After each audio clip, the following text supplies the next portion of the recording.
Adicora, domingo 22 de junio 2025, son las 5:36 de la mañana. Me gustaría tomarle foto al amanecer y estoy caminando hacia Playa Sur para ver si podemos lograrlo, pero veo que ya está aclarando por allá. Entonces, bueno, vamos a ver qué podemos hacer el día de hoy. Han sido unos días muy nublados, pero bueno, hay que ser optimistas. Vamos a ver qué logramos. 5:40, la clásica casita de Adicora, el faro. Tenemos la luna, una estrella que nos acompaña, y bueno, por allá se viene asomando y apenas son las 5:40. Vamos a ver desde dónde lo podemos capturar.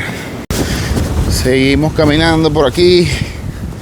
Ya vamos llegando a la Plaza Ángel Zambrano.